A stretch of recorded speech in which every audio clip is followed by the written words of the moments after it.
Thanks, everyone, for being here on a very, very difficult day. I'm really glad that Justin's family could be here. You can't see them, but they are with us and they can see and hear us. Olivia, who you all know, I think, Justin's wife, but also his mother, Betty, his father, Thomas, and all four of his children, daughter Isabel, son Elijah, son Joaquin, and his daughter Lucia. I'm also really grateful to my colleague and friend, Dr. David Jacoby, from the Department of Medicine and Dean of the School of Medicine, who knew Justin in many ways, but certainly as a fellow MD, PhD clinician and educator here. And I wanted him to say a word of acknowledgement. Thank you, David.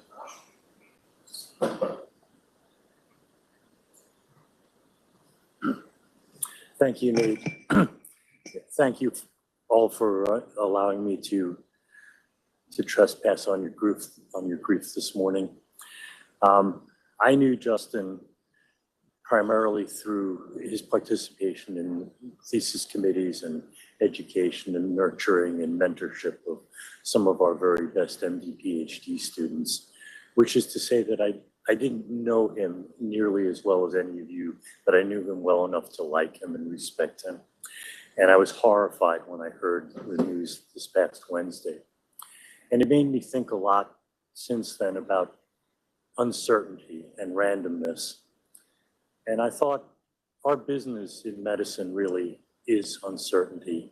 How do I know I'm making the right diagnosis with a patient and that my treatment will be useful and won't be made to seem foolish by next year's changing thoughts? And it's just the way that we learn to deal with the randomness of the universe. We muddle through, as my old father used to say. And then I thought a lot about the randomness and uncertainty of the world in general nowadays. The reliance of history on the timing of death of a Supreme Court justice or the capricious votes of an otherwise apparently undistinguished congressman or senator or random acts of violence. And we pull ourselves back from the edge of despair. And then superimposed on all that, we hear about something random, a random horror, like I heard about this past Wednesday. And I look for meaning, or we all look for meaning, or how to deal with this. And we look for explanations and we start to talk about how did this happen? And in the long run, in the larger scheme of things, it doesn't really matter who veered into whose lane or what the explanation of this was. But we're all just heartbroken by the tragedy and horrified by this unspeakable event. So what words of comfort and suggestion can I offer? If I were a man of great faith, I might tell you to look for meaning in something higher than all of us. But I'm not a man of great faith, and I can't become one just for this occasion to make such a suggestion. I suggest you approach that according to your own beliefs. I feel that the world recoils in horror when something like this happens. And what I did myself was to hug my children and grandson a little bit tighter this weekend and just think that as horrible as all this is, none of us has to face this alone. It buoys me to see everyone here offering support to each other and to Justin's family, and I offer my condolences to his family. And I want you all to know that the rest of our university is also with you on this. I'm so sorry for all this happening, and I give you my heartfelt blessing.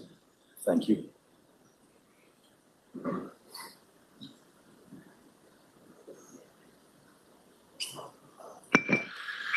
Well, I think Dr. Jacoby's presence here does reflect what an incredible impact Justin had, not just on our department, and you see many, many people here from outside the department, but on our university and its mission. And that impact is absolutely indelible, and we'll speak, many of us, about that this morning. But it was also extraordinarily personal. And we do want to spend a few minutes here looking at some of those memories captured in some photographs that all of you submitted for us. And we can go ahead and run that.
So that was a remarkable journey that we saw, and Justin's journey here was extraordinary. Many of you will remember, who've been around a while, that Justin came here as an intern. 19 years before he went off to be a chair of an American training program, which is a really spectacular accomplishment and an unbelievably rapid rise that reflects his incredible vigor and talent as a scientist and a clinician, and possibly more than anything as a teacher. He did his residency here. He did a fellowship in skull-base vascular neurosurgery. He became the surgical director of the highly successful OHSU pituitary program and chief at the VA Medical Center, where he really doubled the size of the program. But Justin, as everyone knows, and I think you saw hints of it there, was actually a very unusual neurosurgeon. He started out in St. John's College in the Santa Fe campus, and they have a great books program, and Justin read about the world through the original texts and was deeply interested in philosophy, and that led to his lifelong habit of asking deep questions, not just in the laboratory, but or often in the laboratory, sitting listening to cells in the dark and talking about philosophy and politics and the randomness of life that Dr. Jacoby spoke about. He was incredibly generous with his time in those conversations. He would sit and talk with anybody about anything at great length, myself included, which I tremendously valued. He was equally engaged with students and residents as he was with department chairs and deans. We saw pictures during the slideshow of Justin and other members of the department standing apart. You saw those pictures were masked. And that was an artifact, as you know, of the pandemic.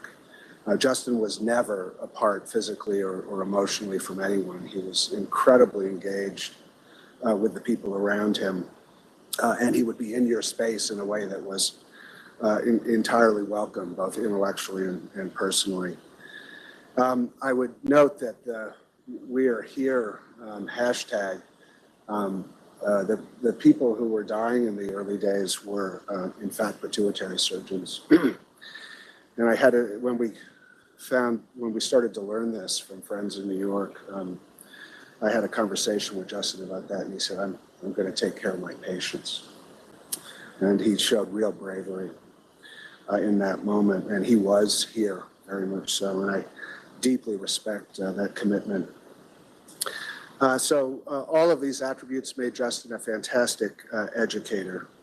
The residents who are here will tell you individually, they really trusted him. They took their problems to him. They talked to him about their work and about life, and he was there for them.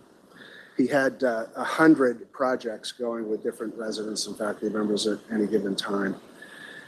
And those projects really reflected about 1,000 ideas. And he was also intensely interested in the residents' wellness. He founded a fund which provides money to enrich the experiences of the residents, particularly around retreats and wellness.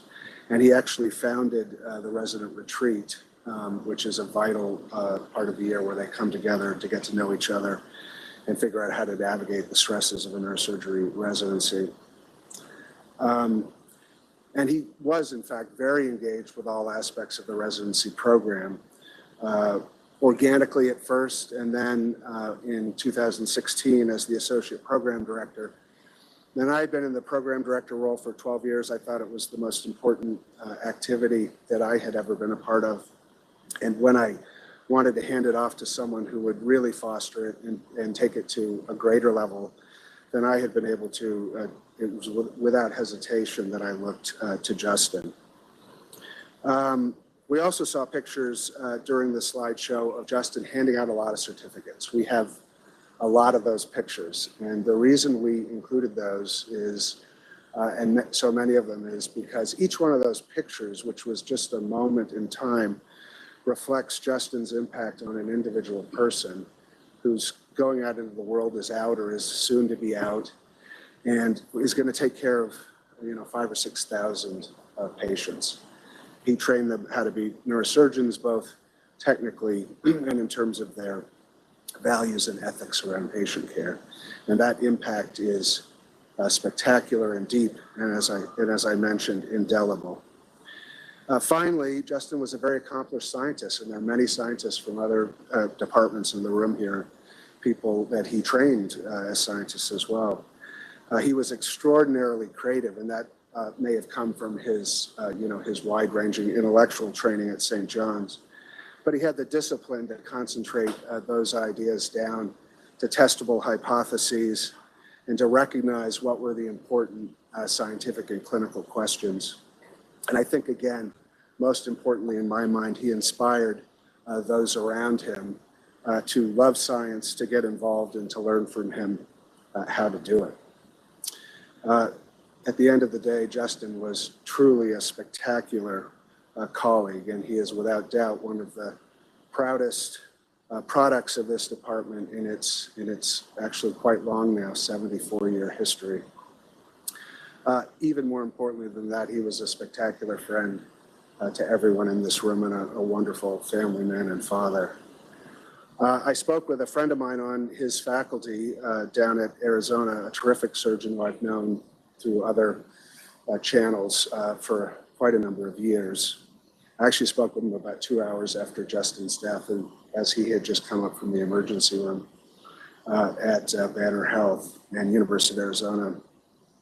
And he told me that in Justin's 1 year as chair, almost to the day, that he had become, and I quote, a brother.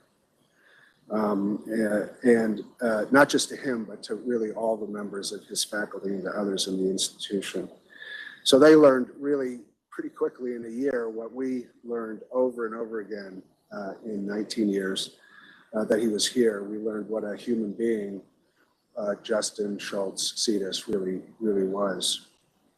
And we also know how mighty his loss is to all of us in Arizona, in Portland, and in so many other places, and how deep and shocking and unthinkable that loss is to his family.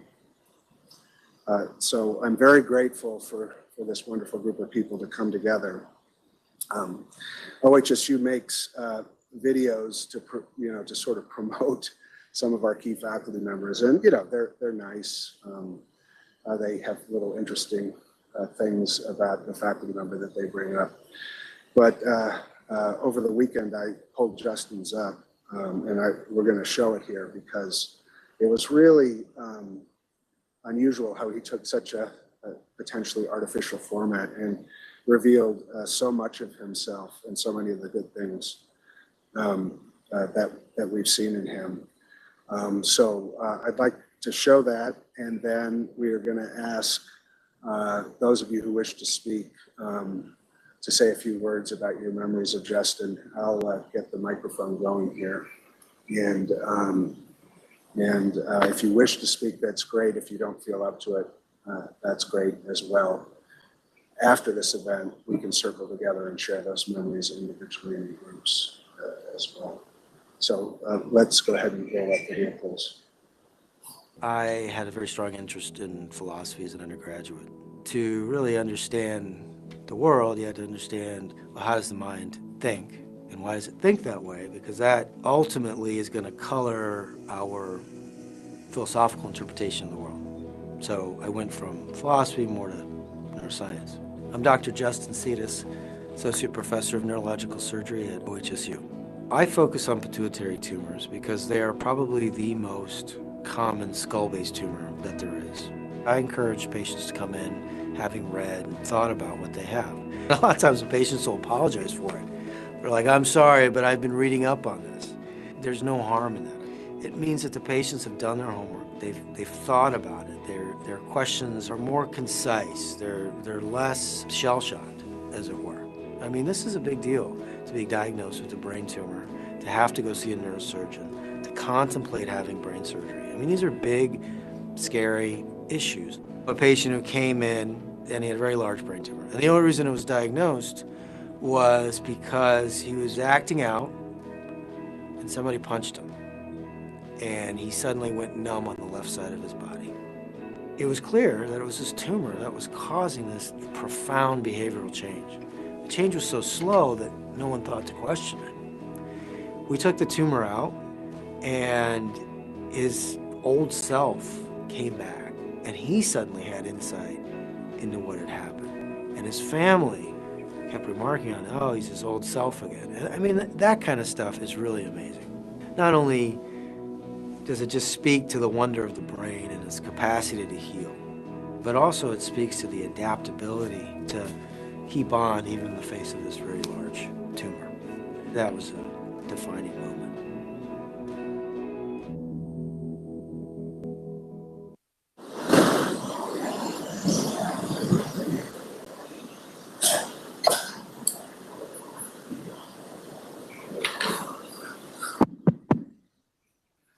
Great. I'd like to ask Justin's division chief, close surgical partner and good friend, Ajlan, to get us started.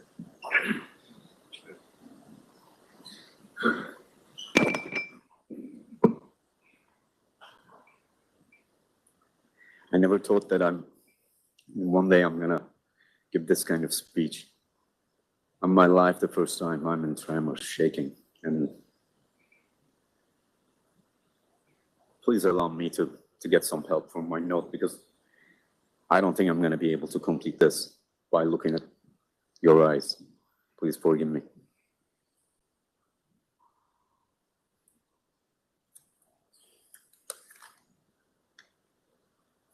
Most of you know me. For the ones that who don't, I'm Dr. Dugan, the partner of Dr. Cetas in the skull-based division, Department of Neurological Surgery. And I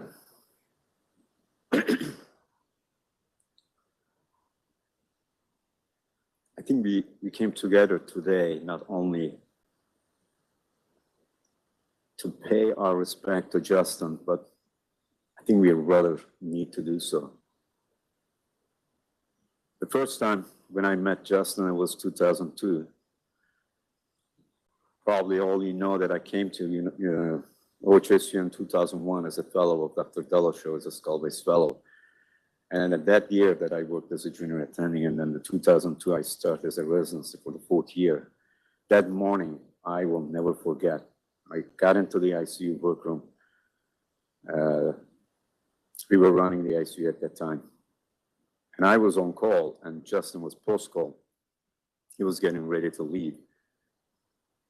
And after a round that I was trying to put the priority to the to-do list for that day, especially in the morning for the patient care, I got a call from the ER, and I went and I spent a significant amount of time with the patient. I came back to the ICU workroom that Justin was sitting there. And I told him that, why are you still here? So you should be at home. Because he's been here in the hospital for more than 24 hours. And he said, sir, you were junior attending last year. You will still be my attending. So I finished all the job for you.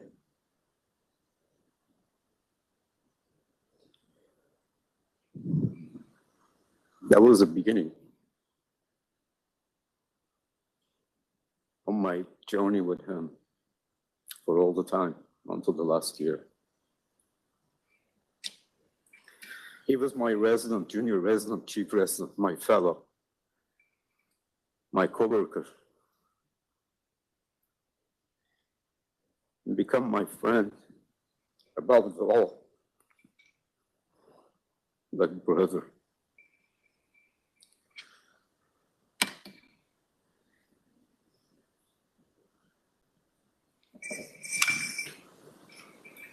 I think I'm so privileged to have worked with such an amazing and strong person. Having worked closely with Justin side by side all those years, I saw how so caring, compassionate, and respectful he was. Not only to the people he worked with, but to the patients that he cared.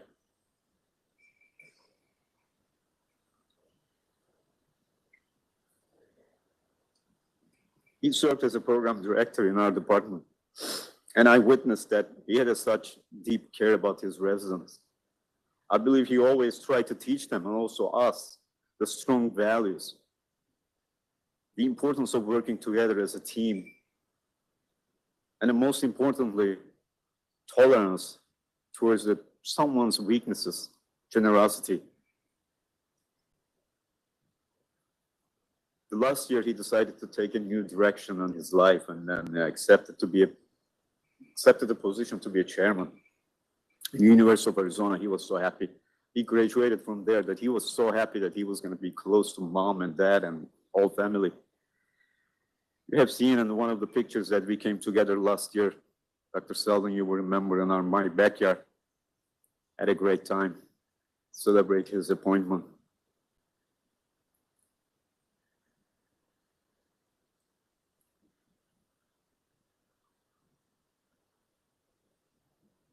We have all destroyed with this loss. I think today is our chance to thank him for the way he touched our hearts. Even though God granted him for the half-life,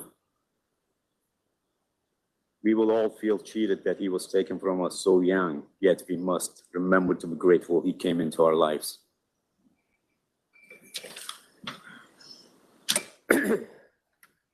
I know he took his place in the heaven. He's watching us, he's listening to me right now. It's probably he is correcting my bad English as always he did. He will always be remembered. Rest in peace, my brother. Thank you.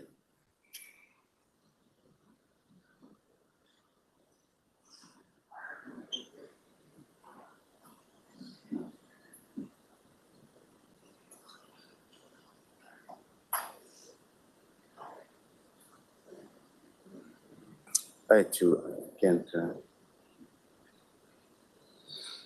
The hardest thing about this is that we have to say was. I don't think Justin is was. He's always going to be is. Justin loved life, and he lived life. I always thought it's going to be the bees that does this. He rode motorcycles. He sailed. He took boats. He traveled the world. In a lot of ways, he was always the most interesting man in the room. Whenever he sat down, I've never seen anyone who's more, not, I wouldn't say complex, but multidimensional in my life. So Justin lived life, loved life, and I think his life ended while he's loving life. He did what he wanted to do. One thing about Justin, that he is real. Justin is not fake. You always knew what he meant, and when he talked to you, he knew what he felt about you. He had no hidden agenda. You always knew what he meant. It was very intense. It was fire in his guts, but somehow wrapped in this soft kindness outside. So you always understood what he meant. He was kind. He was kind to everyone and to his patients. I still, till now, see that patients had the best patient satisfaction score in the clinic, while everybody knows how chaotic his clinic was. That can't happen unless somehow you connect with your patients at a deeper level. He takes genuine interest in people. The first time I met him, I was, again, like Dugan, came in as an outside fellow. He was a third-year resident and immediately took interest in who I am, what was my background, an interest that never wavered till the last day. He's also a family man. Many, many times talk about our shared issues with the kids. What's going to happen is college, what's going to happen is the boy, and I can't forget all these things. One thing I don't know everybody knows, Justin is the reason I'm still here in this institution. 3 years into my faculty, he offered me to come and do functional neurosurgery at the VA. And without that, I would not have been here.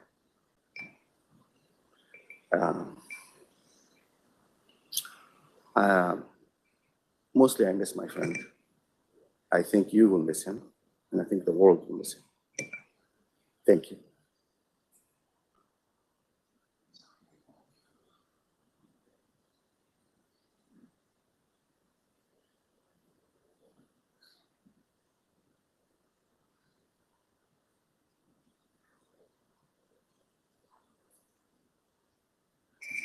So for those of you who don't know me, I'm Mary Heinricher. I'm Vice Chair for Research in the department. I've known Justin since the day he came here as an intern. He did his research in my lab. He spent the year of 2002, 2003 in the lab with us, actually sort of in Nate's lab, in Nate's little cubby hole, and then came back and did a second year. And I thought I'd tell you a little bit. Justin had a very old-fashioned idea of what it meant to be a physician. He actually thought physicians were scientists, which is, I know, Jacoby's laughing down here in the front row. But that was really how he approached his life as a whole, and certainly his life as a physician. And so I'm just going to tell you one little story about Justin, how his philosophical approach, his ability to make connections, and his creativity led to launching his own independent career. So my lab studies pain modulation. We look at brainstem neurons that modulate our pain system. And after, a year in the lab, came and he said one day, I look at these neurons and I look at what they do. And I think of them as part of the alarm response when there's been some sort of injury and you've got to bring all hands on deck and respond to that insult to the body. And I think these neurons are important after subarachnoid hemorrhage. Now, we've been studying these neurons in the context of pain for, 15 years at that point. And I was like, subarachnoid hemorrhage? And he's like, no, look. And he started telling me about how the patients present, and, gave me the full court Justin philosopher press about why this would make sense. And I finally was like, there's a saying in science that the mentor's always wrong. And so I was just like, oh yeah, just take a few rats. You can play with a few rats, do a subarachnoid hemorrhage, nothing will happen, but get it out of your system. Well, I was totally wrong. As Nabil Al-Kayed can tell you, that launched his whole independent career, looking at how brainstem emergency response systems could be important in subarachnoid hemorrhage. And he actually showed that a compensatory response from these neurons was critical to, at least in the rat model, to their ability to restore cerebral blood flow after insult. So, it's hard to think about a world without Justin, but I think of him, when I think of him now, I'd like to think that, he was born way after his time. I'd like to think of him as someone who would spend his time with Aristotle at the Blue Lagoon on Lesbos and be, chatting and talking and maybe dissecting a few embryos of fish. And a lot of what they decided would be complete malarkey, but some of it would be interesting and important, and he would certainly have fun. Thank you.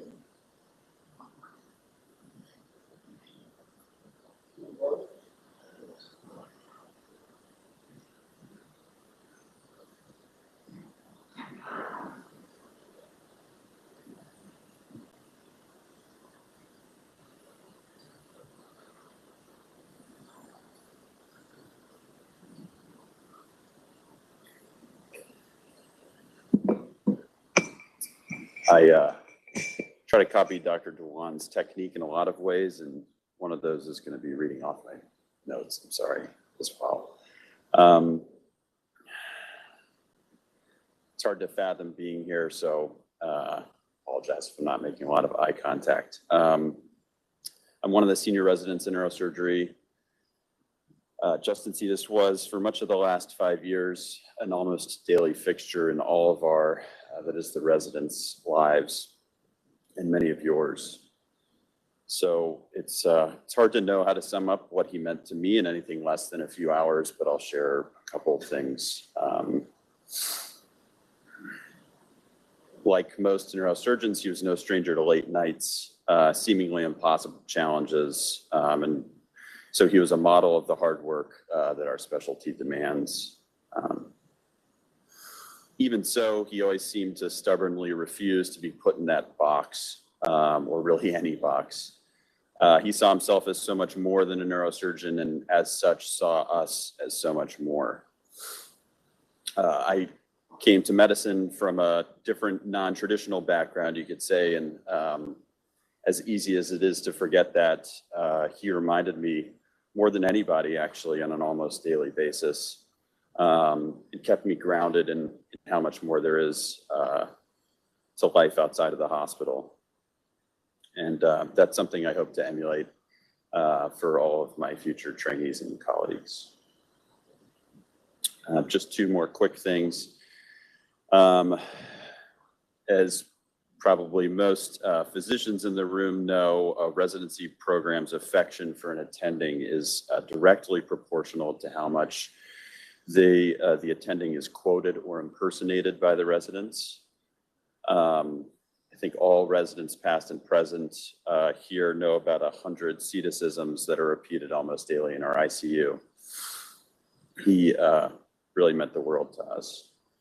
And lastly, to Dr. Cetas, thank you for taking a chance on me 5 years ago. Training here and under you has been my greatest privilege.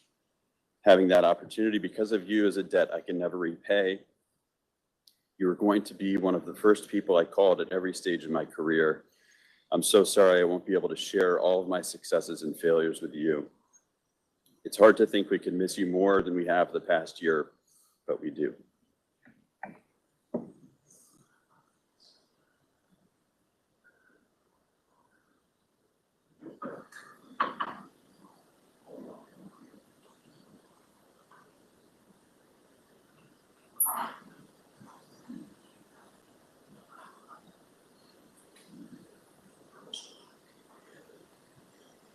I think I know most people in this room, but I'm Brandon O'Neill. I'm one of the fifth-year residents here. One of the dozens and dozens of residents that Dr. Cetas has mentored and impacted over the years. It's strange being on this campus after the news on Wednesday. Dr. Cetas was a larger-than-life figure, and you see him everywhere. His presence is in the ORs, it's on the ward, it's in the ICU, it's in our workroom, it's in the VA bridge, it's in the coffee shop blinds. I even have a picture on my phone of him in this room. It was a visiting professor a few years ago. And the reason I took it is because, you know, you can see in the picture, he's pointing at the screen, making communication with the presenter, but in his other hand, he's holding his phone, and if you zoom in, it's got Candy Crush on the screen. That's the Cetas I knew. I think we all knew. Another thing I've done after hearing the news Wednesday is look back through some of my text messages with him. And there's one that stuck out to me. I must have been a junior resident. I'm texting him, and I said something to the effect of, hey, that head CT is done, looks okay. Are you okay starting anticoagulation? And he says, what do you mean by okay? Am I emotionally ready? Am I philosophically in agreement? Am I spiritually resigned to my fate in life when things go south? And I just said, oh my gosh, wow. A response like that usually meant, come find me in person. I'm in Vista Lounge. We're gonna talk face to face. You're gonna look into my eyes as I tell you what I think and feel about these things. He really valued human connection, which is why he pushed us for moments like this. He didn't like when we texted him. He didn't like the technology. He really did not like virtual world. But he pushed us to forge these connections with our patients and with each other. And he showed us how to find joy outside of neurosurgery. He was an unconventional boss. My intern year went through a breakup, and it was one of those breakups where whatever gets left behind in your house is yours now. And my ex-boyfriend left a mandolin in my apartment. And I remember thinking, the heck am I gonna do with a mandolin? And I'm saying this out loud to some of the residents in the workroom, and I think it was Jacob Bagley. He says, Cetas plays the mandolin. And I didn't think that was true, but I asked Cetas, and he said, yeah, I do, and I'll take it. So I brought in this mandolin to the hospital, and I brought it to Cetas's office to give it to him, and he takes a look at it, and he says, this is really nice. I can't take this for free. I gotta pay you something. I'm like, no. And he looked around his office, and sorry, Dr. Seldon, but he's like, that's a really nice bottle of wine that Dr. Seldon gave me. You can have the bottle of wine. I'll take the mandolin. And that was it. Transaction closed. And I didn't think anything of it until a couple months later. I was one of the late nights that have been alluded to, but in the cafeteria, and Dr. Cetas walks by and he just says, hey, you know, that mandolin really makes me happy. It brings me joy when I play it. And it was nice of you to give that to me. And I want you to know that, you know, it's a positive thing in my life. And he's saying that just to share with me that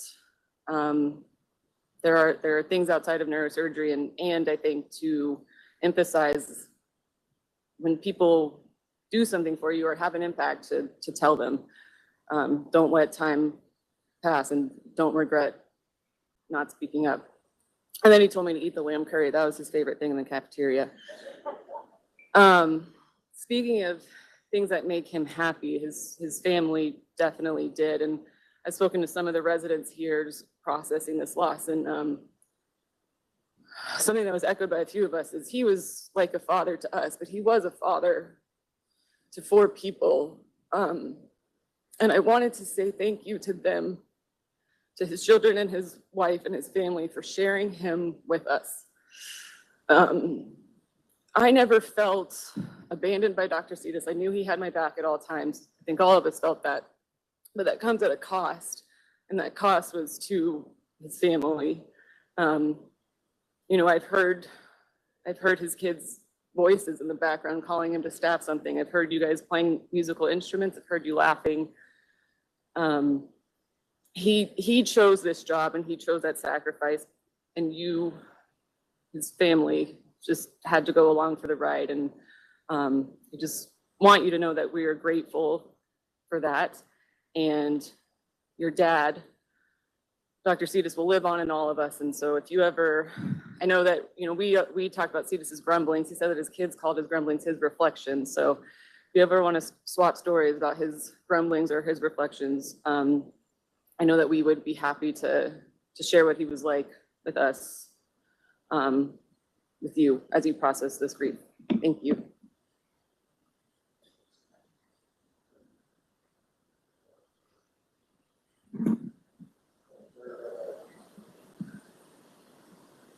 After a brief interlude of Seldon return, Dr. Arena followed him in the program director role. Can I give this to you for a second?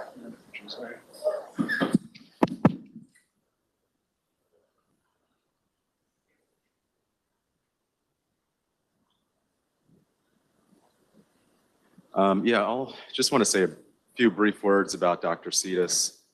I was very privileged to get to know him, especially over the past couple of years. I first joined OHSU in 2017, and my first memories of Dr. Cetas, as I shared with the residents, was actually sitting in M&M or faculty meetings and seeing this really opinionated guy, like Brandon said, larger than life, who was really passionate, really argumentative, really stubborn, but very, very real. And as I began to transition into this role with the residents as associate program director, he was one of the first people I talked to, and I really sat down with him several times while he was here, and even after he left. He was just a fantastic mentor, really giving me a window into what it's like to be involved with the residents, what he thought the residents really needed moving forward, and what he thought some of the fault lines were in the program.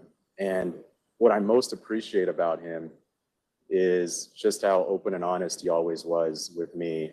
And we could have very real conversations, very hard conversations. And I never ever felt that he had any other interest than sharing the God's honest truth with me. And for that, I'm always going to be appreciative. I last got to see Dr. Cetas in May at a national conference. It was my first time at this conference, and a lot of the time I spent with him. We spent a lot of time socially with each other, connecting with each other, and really just deepening our friendship. And one of the things I'm always going to miss is not having that opportunity to see him every single year at this conference as I was looking forward to. But what I also know is I have a lot of fantastic memories about Dr. Cetas over the past couple of years. We all do. And nobody's ever going to take those memories away from us. He's somebody that I am immensely proud to have been associated with here at OHSU, and somebody who's forever going to be a part of our history here. So thank you.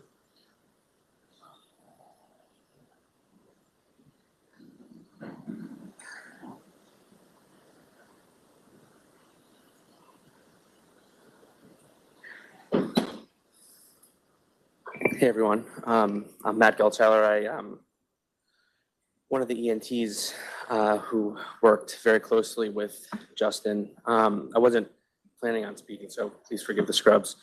But I felt like I should take the opportunity because of all the extensive work that Justin did building teams at OHSU.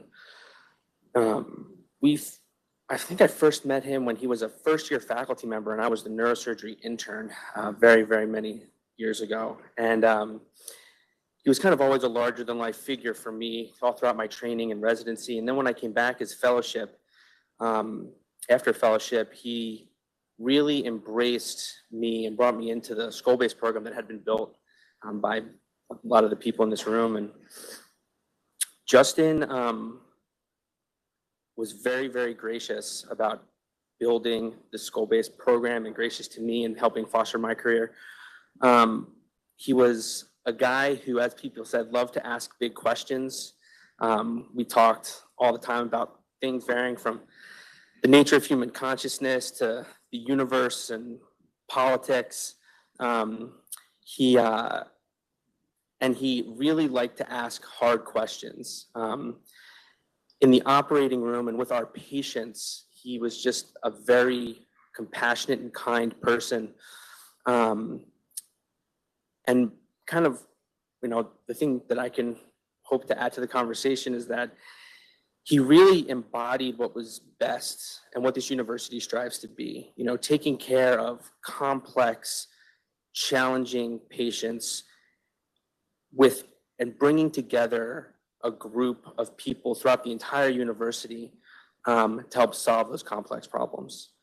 He was with all the people in this room, surgeons, neuroendocrinology, a great staff of residents, advanced practice providers, otolaryngologists. He was really kind of one of the main leaders of that team. And it's something that I try to embody every day, which is valuing and caring for all the people that you work with on your team, from everyone in the OR to our staff working in our offices, residents, fellows, and the patients, and obviously our physician, surgical, and colleagues. So I would say that Justin and I love to commiserate about kind of everything. I spoke with him just like a couple weeks ago, just about life. I would say that the thing that I will take from him more than anything else is it's okay to ask big questions. It's okay to try to solve hard problems. And every day try to do it with a positive attitude and a smile on your face. So thank you for your time.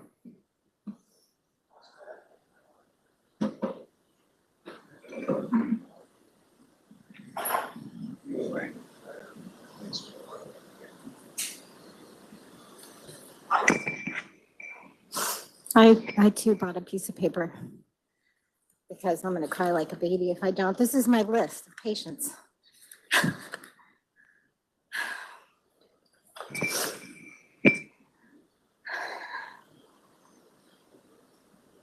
I'm not going to get very far if I can't start. I met Dr. Cetas in 2009 when he was a fellow, and I had taken a position as a physician assistant in the skull-based Department of Neurological Surgery. My initial question was, this is beekeeping, fly fishing, mandolin playing, philosophizing, almost always pontificating, coffee drinking, opinionated neurosurgeon in a tweed jacket, and cowboy boots for real? After 12 years and countless number of rounds completed, clinic patients seen, teapot tests performed, resident graduations attended, Friday lunches eaten, and cups of coffee shared, I would say yes. And larger than life, complicated, frustrating, never boring, always honest, and human. The last text I received from Justin was the day before he died. And it simply read, I hope you are well, 2 exclamation points. I was traveling and had really bad cell service, and I thought, well, I'll just text him back when I get home 3 days later. And I didn't get that chance, obviously, and my response today would be, I am not well. I am not well knowing your family lost a fiercely devoted husband, father, and son. And I'm not well knowing the field of neurosurgery has lost a skilled surgeon, scientist, and colleague, and that all of us in this room have lost a lifelong friend. So over these past couple of days, I thought about what sort of lessons I could take away from working with Dr. Cetas for so many years, and I've compiled a list, maybe Dr. Cetasisms, if you will. They might be useful for your professional and personal life. I'd like to share them with you. Number 1, never attempt to interrupt a game of Candy Crush with anything important unless you'd like to repeat yourself 17 times. Number 2, there is no neurosurgical condition not made infinitely better with steroids. Number 3, try to solve a problem head on. If you're in a disagreement and you know you're wrong, apologize. Be nice was one of the last text messages I got too. Or alternatively, sometimes you gotta be the devil's advocate, challenge the system, shake things up. 5, never miss an opportunity to hound your team repeatedly by lecturing them on pain pathways, patient perceptions of pain, and the role of pain in the healing process. Number 6, fight for those who can't speak for or defend themselves, whether they be human, plant, or animal. 7, take time away from work and disconnect, explore the natural world. I'm almost done. Number 8, when a loved one calls, even if it's just to ask about what's for dinner and you're 2 or 3 hours behind and you have 20 patients left to see, pick up the phone. And number 9, finally, always make time to sit down with a cup of coffee and conversation with a good friend. Thanks.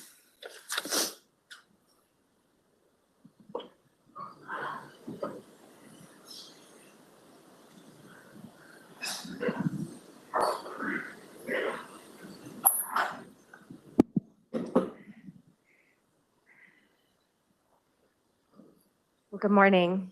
I'm just going to say very quickly that Dr. Cetas always made time, right, for the learners, for the people coming through those training programs, but he also made time for those of us that he worked with in the office, staff members like me. I'm Heidi. I've been in the department about a decade. And some of the most memorable points that we connected on had to do with our great love of Alaska and the outdoors. And when I look at the photos that we saw earlier, I get a sense of the peace and the freedom that I think he felt in those spaces. And those are the memories that I will carry with me most.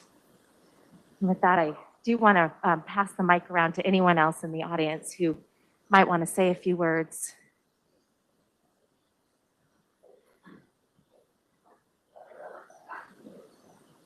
Thank you. For those who don't know me, I'm Nabil Al-Qaid. I'm Nabil Al-Qaid from Anesthesiology and the Night Cardiovascular Institute. I had a long scientific collaboration with Justin that grew into a treasured friendship. I want to tell you a little bit about it. I think I first met Justin about 15 years ago when he was a resident. I think Mary introduced us. She brought me to be a co-mentor on the vascular side of research of science. And I was co-mentoring him in research. And I thought, here's a resident, I'm just going to be helpful to his career and his research, but I didn't realize the impact he would have on my science, on our field of research, and on me as a person. It's an amazing story. I love to tell how our collaboration progressed. And I continue to tell that story. I want to share it with you today. Before I met Justin, everything I've done was in animals and cells and culture. But Justin was interested in taking all of that to patients, studying it in patients and in benefiting patients. I never imagined in my life that my science would be translated in my lifetime to patients. And actually it did, and I'll tell you that story. So when he finished his residency and became on faculty, he asked me, can we do this in patients? Can we measure those things in patients? I said, well, I don't know if you can get me tissue or CSF from patients. Maybe we can. I didn't know at the time. And patients, Justin's response was, of course, we do this all the time. I'll give you CS samples from the patients. And sure enough, he recruited fellows and students and residents that started collecting CSF from his patients after subarachnoid hemorrhage, and we would be analyzing them in the lab. And we identified novel markers that predict the progression of disease progression. And at some point, we were wondering, do they play a role in the outcome or just biomarkers? And we together recruited a student, graduate student. His name is Dominic Seiler. He's now a resident in neurosurgery. And we both co-mentored Dominic. I am on the science side and Justin on the clinical side. And what Dominic has shown in his PhD is that the biomarkers Justin and I identified in CSF actually play a role in determining the outcome, the causal relationship of disease outcome. When Dominic finished his project, there was an anesthesia fellow. His name is Ross Martini, a neuroanesthesia fellow. And he was also interested in subarachnoid hemorrhage. And again, Justin and I co-mentored him. And what Ross did is he looked at the genotype, and he was interested in the genotype, whether we can genotype those enzymes involved in those biomarkers and how they relate to the disease. And Ross finished that study, and we published it. Ross came on faculty, and at that time, some of you may remember Miriam Tragiari. She's a clinical trialist who became anesthesiologist who specializes in clinical trials. And Justin and Ross were talking about running actually a clinical trial in patients using a drug that targets this pathway. And I was just amazed. I was like, can you do that? And Justin's answer was, of course we can do that. I used to call him the cowboy scientist. Cowboy scientist because he was fearless. He was fearless in trying new things and fearless in moving bench science to patients. I had a lot of trepidation and nervousness about doing that. And I would never, ever alone have been able to do that without his help, without him, and without the energy he had and the motivation he had to do that. We got a drug, and together we ran a clinical trial. Justin was there, Ross Martini was there, Dominic was there, I was there, and Miriam was there. We ran a clinical trial. The clinical trial was for safety, but it showed actually signs of efficacy. It potentially, the drug can improve patients' outcome. Again, never in my life imagined that things I studied at the bench in animals in the dish would actually be translated to patients. Just before the tragic accident happened, I was on the phone with him because we were talking about the phase 2 clinical trial, an efficacy trial, a multi-center phase 2 clinical, which we will do. Dominic is still here, I am here, and we will do. And the trial, the multi-center clinical trial will have OHSU, University of Arizona, Tucson, and Yale, where Miriam is, at least those 3 centers. And we will do that clinical trial in his memory and in his honor, and we will finish it. And this has all just happened, 3, 4 people working together, but really driven by his passion and his desire and his energy. Like all of you, I'm broken-hearted today, and I miss him as a friend, and I will miss him as a scientist. I got to know him at the personal level during the travels. We traveled to meetings together. One of the meetings was we went to Japan with his family, his lovely family, and I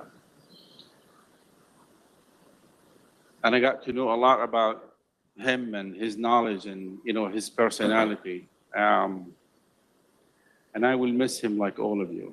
And thank you for listening.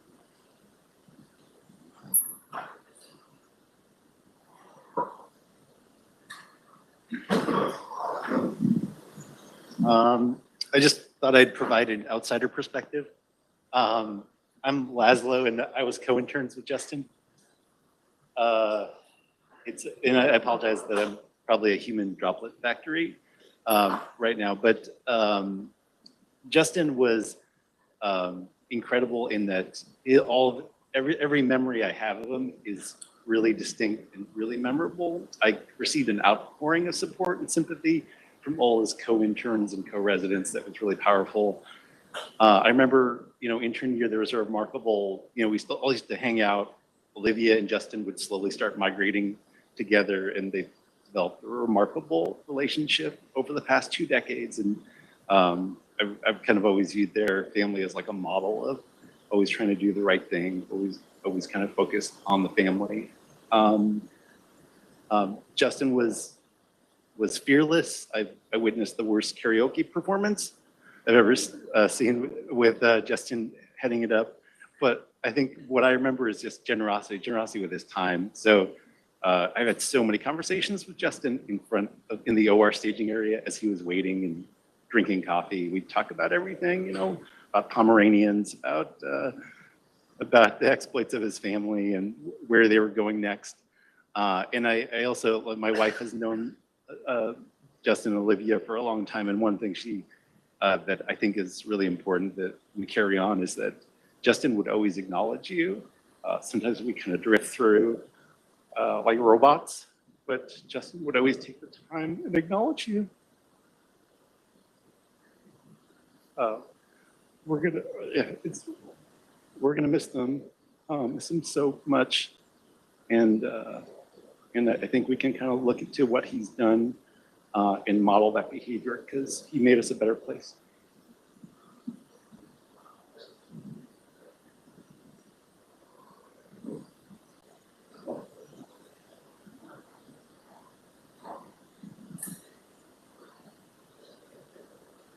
Just want to say everyone's done such a wonderful job describing Justin today, and I really appreciate all your words. It's so hard to put what he meant to me, what he meant to us into words, and you've done a wonderful job, better than I could ever think to do. And I'm still unpacking the different ways of the different grief that I'm experiencing. There's so many little tendrils of Justin in everything that I do and say and see every day. But the one thing I could encourage you, and you've all talked about this and experienced it, is he was so interested in getting to know you and you as a person. So I just encourage you, for Justin, find your mentees, find your mentors, take them out for a cup of coffee, and ask them about their lives, about what's troubling them, what their dreams and their hopes are. Because he would always do that, and I would give anything for another cup of coffee with Justin to share my life with him. I encourage you to try it. It was really important.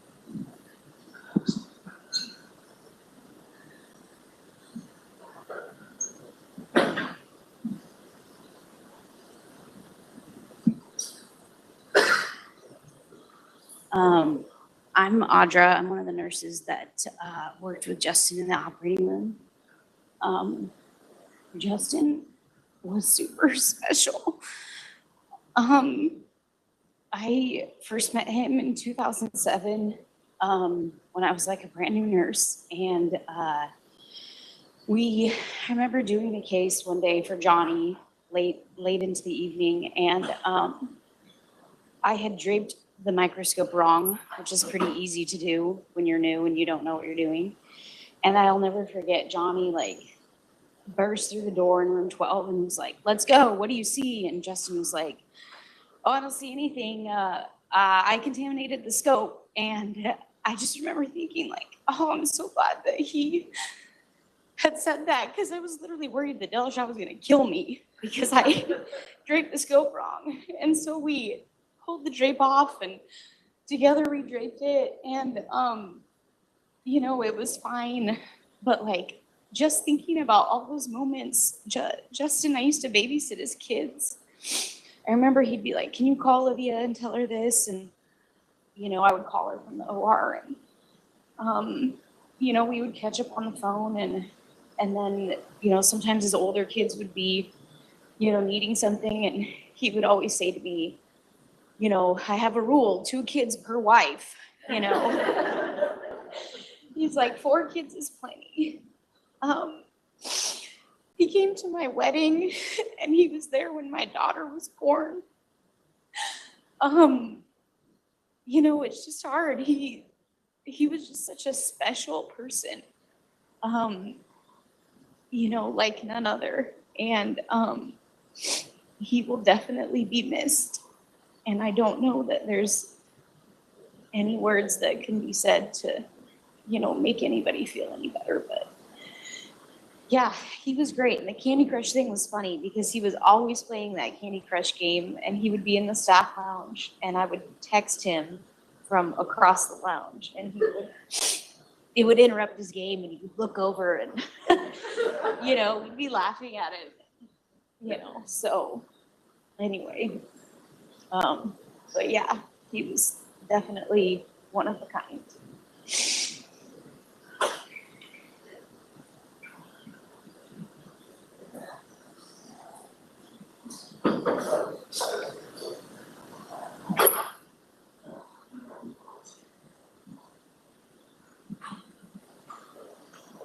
As far as the residents go, a lot of you know me. For the people here that don't know me, my name is Tony Ann, and I was the service coordinator for neurosurgery.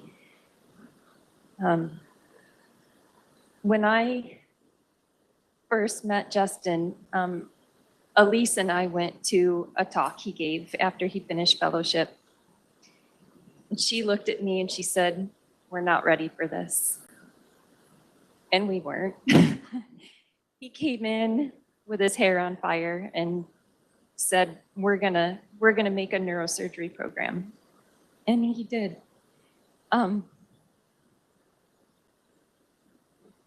He did so much for the VA I don't think very many people realize we probably wouldn't have a neurosurgery program at the VA if it weren't for Justin. We went from, I think Elise told me, maybe 30 cases a year. And within the first year that he was there, and with the addition of Dr. Ross, we did probably 300 cases within a year's time. I started at the VA in June of '09, and Justin came on in October. And so we always had the thing with each other. It was a sibling relationship, kind of. But he would always say, we grew up together at the VA. And it was an amazing work relationship. It was an amazing friendship. I do want to share one story. There's so many. All of us have so many. But this is one of my favorites. I was scrubbed in with him one day, and we were doing a complex spine case. And he's right in the middle of it, and you know he's thinking so hard and trying to stay 2 steps ahead. And he said to me, give me that thing. Give me the lacachucha. And I looked at him and I'm like, the what? Is that a real thing? So he couldn't think of what he wanted, which was simply kerosene. So I put a kerosene in his hand. And he's like, yeah, that. And I laughed because what an odd word to come up with, first of all, and expect me to know what, it was a moment of comedy and it was a moment of trust, because even though he couldn't think of what he wanted, he knew I would put what he wanted in his hand. And that's how we were. The entire time I worked with him, I could talk to him about anything. I think that man heard more stories about my mother than probably anyone else I've come in contact with in the last 10 years. But I'm doing my very best to think of the happy memories, because there's a lot. And the common thread that I've noticed here is a lot of people saying, well, I just talked to him last week. I talked to him on Tuesday. And the last time I talked to Justin was on Saturday. And of course, he was pestering me to play my Words with Friends. So that's all I can encourage you all to do, is think of the happy memories that we have while we're grieving. And maybe that can bring you some peace. My heartfelt sympathies to Olivia and the family. And Mama Cetas that made the best lamb chops. Thank you.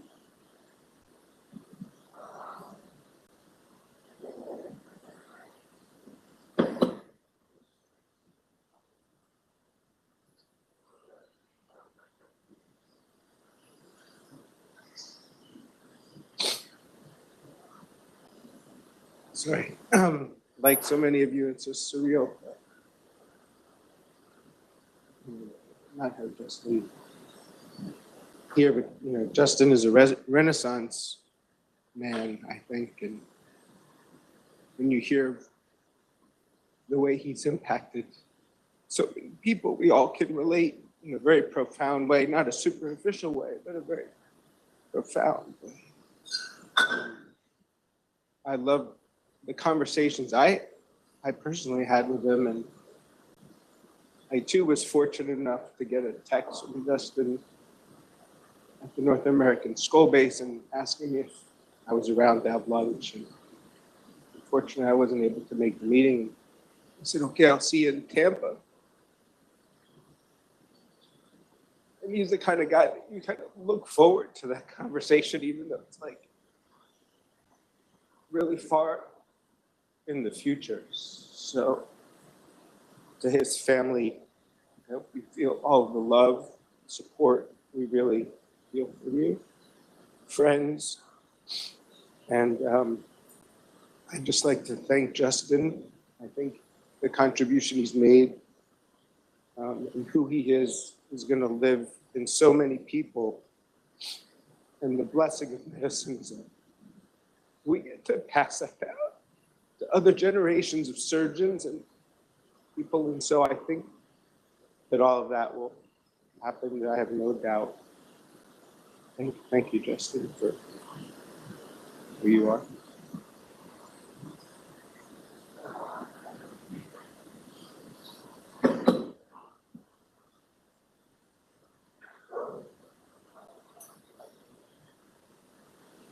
I didn't think I could pull it together enough to say anything, but I think I can now. Thank you so much, all of you, for sharing what you shared. My name is Holly Henson. I'm a neurointensivist. I joined faculty here at OHSU in 2011, and Justin was an integral part of my ICU experience, coming on as a brand new attending, and then, now being sort of solidly mid-career. We worked shoulder to shoulder, for many years, and did research together and mentored together. And I just actually saw him in Arizona in May when I went down to give grand rounds and tour, and really got to see what he had built and was building in Arizona. It was really meaningful to me. I could say a lot of things, I could tell a lot of stories, but I think I want to tell you all one of the things, and not the only thing, but one of the things he really taught me, and what was so striking and profound to me, was his profound optimism as a human. Something that I think we could all think about, kind of our cynical comments and jokes and things that we do just to cope with the challenges and the profundity of being in medicine, particularly in the intensive care unit when our outcomes are not always good. But the residents can definitely tell you there is following commands, and then there's Cetas following commands, which is oftentimes just a reflexive grip. No, the person's following commands. You just got to give them time, And I think he really taught me the true value of avoiding the self-fulfilling prophecy and giving up too soon, because he would not give up. He would not give up on his patients. And in fact, the last time that we saw one another in person, just in May, one of the first things he told me about was a patient that we had taken care of together, who many of us in the intensive care unit, myself included, really felt was going to have a terrible outcome. And he pushed and pushed and pushed and pushed. And he was so excited to tell me that he had just been on the phone to this patient's husband. And not only was she back at home, she was actually like walking and making jokes and doing a lot of her own self-care, which I was totally stunned by, because I remember the patient well. So I think, what amongst the many things that I'll take, is his tremendous optimism and the lesson about considering avoiding that self-fulfilling prophecy, and I'll take that forever. So just thank you.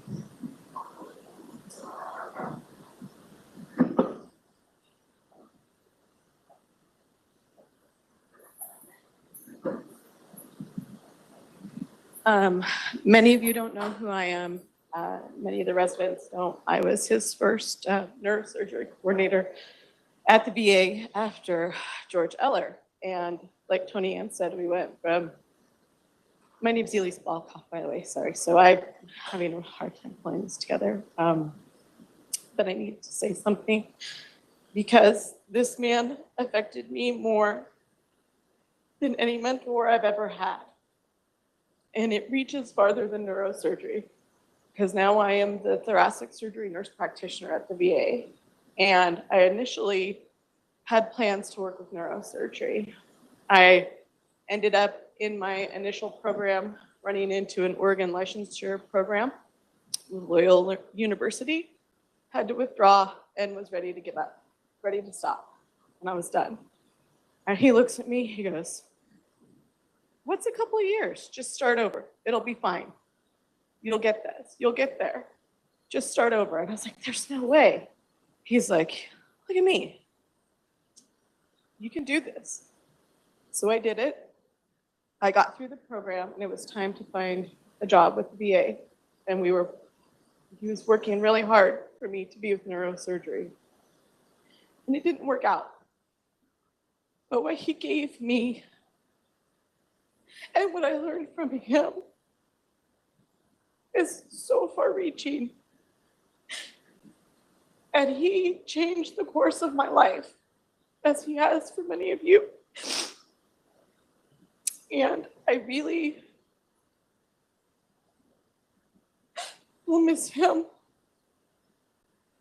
And while I may not have been as close to him personally as some people, every couple months after he left, I'd get a text and it said, "So, I've got a nurse practitioner position in Arizona. You ready to move yet?" And that just shows the type of person, just these moments. And I really will cherish every moment that I had with him because he was such an integral part of my life. Thank you.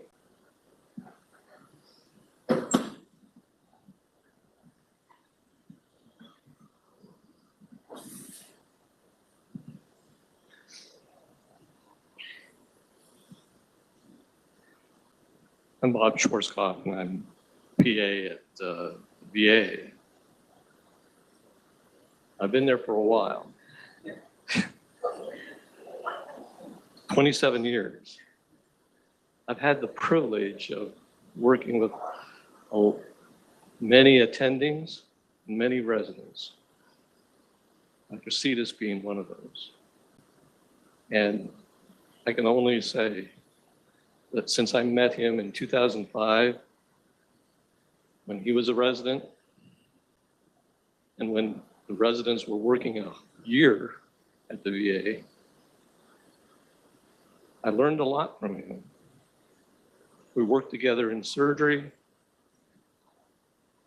We sat in our office and we talked not only neurosurgery, we talked about our families, our kids.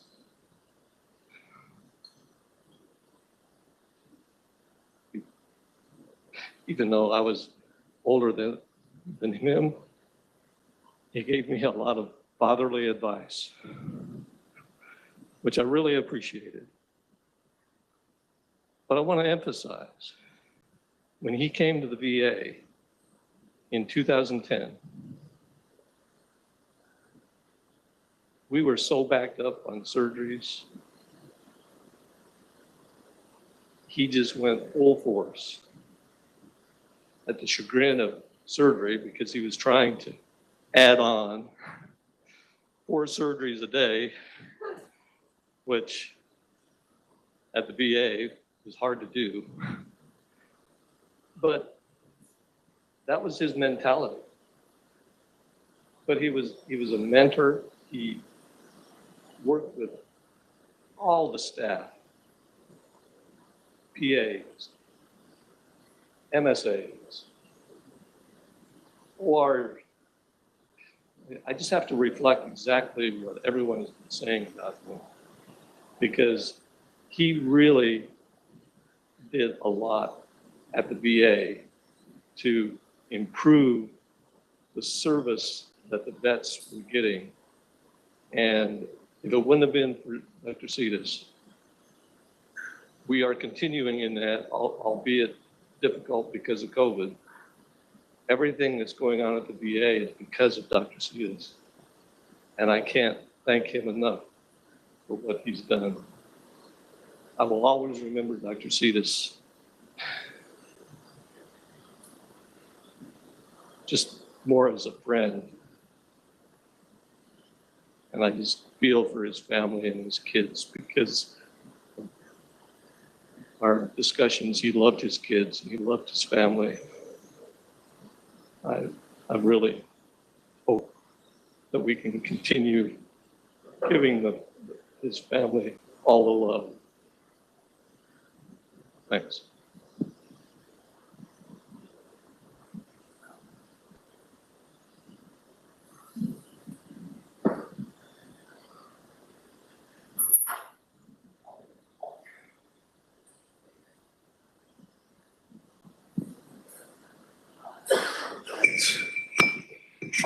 I am touched by all the things that you said. I knew I would hear amazing things, but this was really a spectacular tribute to his place in our lives.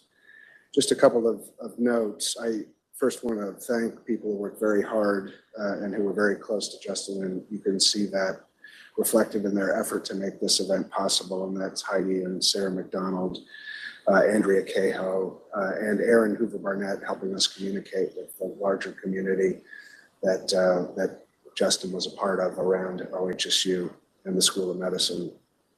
So thank you very much for helping all of us give tribute to our dear friend.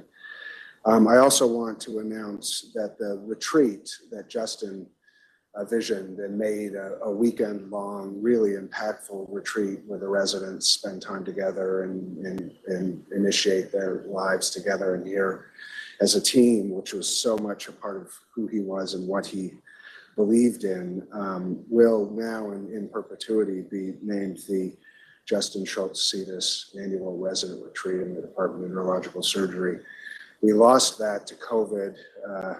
We almost had it in June and then lost it again, but it will happen in September.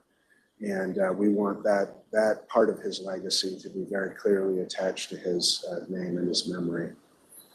And finally, all of our tremendous thoughts and heartfelt sympathy and shared grief to Olivia and Justin's family. And I'm so glad they could be with us. And I'll tell you that I've been getting texts from people around the United States and around the world who couldn't be physically present in Portland, but have been watching all of your words and sharing your emotions. And thanks again to everybody for being with us today.